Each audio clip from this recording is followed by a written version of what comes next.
former Republican presidential candidate Fred Thompson. Senator Thompson, I just want to give you a chance to just respond to Kathleen Parker and her critiques of Governor Palin.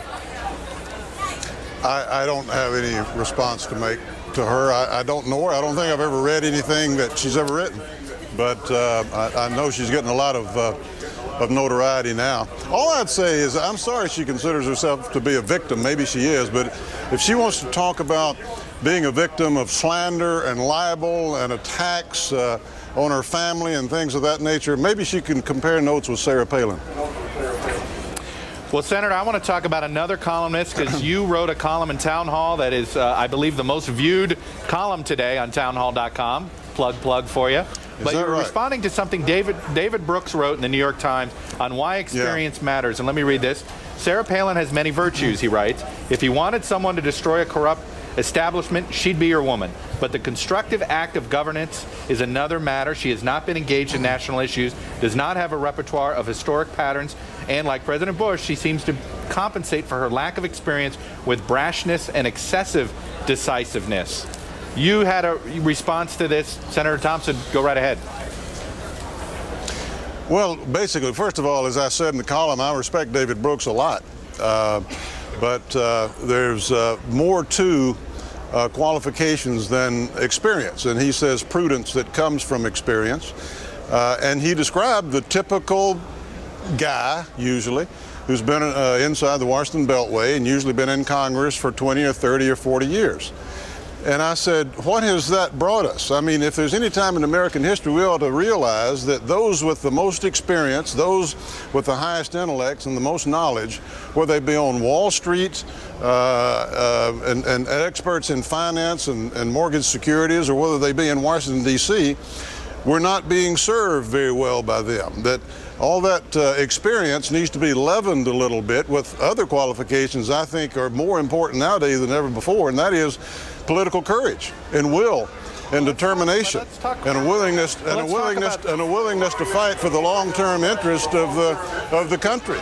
And that's something that Sarah Palin has that most of these others who have the prudence and the experience do not have. Well, let's talk about, you brought up folks that do have experience in specific issues and whether that is a plus or a minus.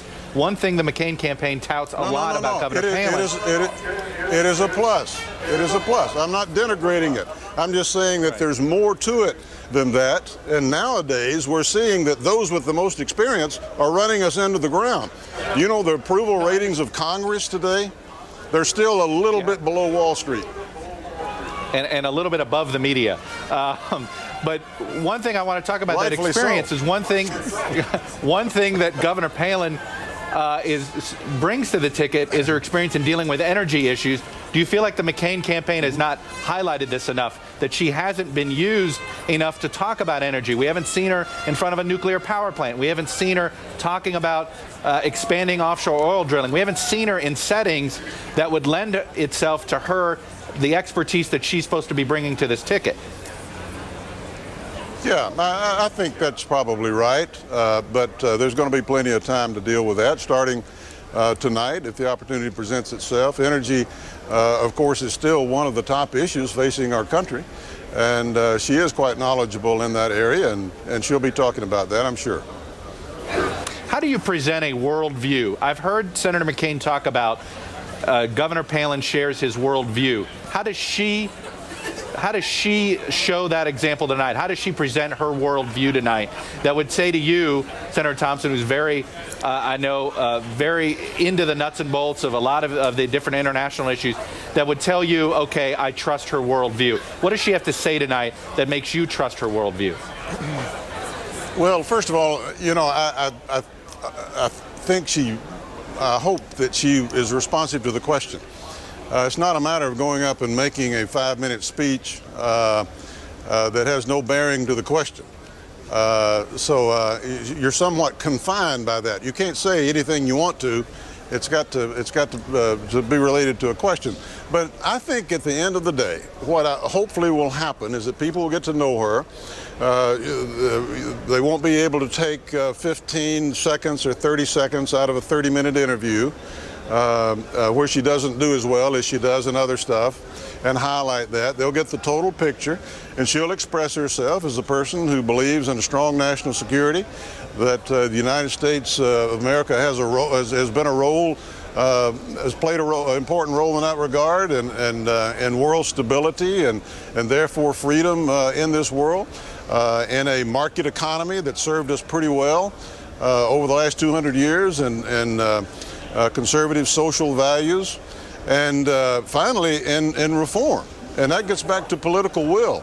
Not only wanting things to go the right way, but whether it be what's happening on Wall Street today or what's happening with our entitlement crisis, which is the next Wall Street, because we're bankrupting the Social Security system and Medicare system, and everybody knows it, and everybody sits up there and does nothing about it. But whether it's any of those issues, I think that she'll be able to deal with any of those issues, and hopefully all of them, and that in turn will give a pretty good view of the way she looks at the world, which I do think is very important. Senator Thompson, I appreciate you coming in. We'll see you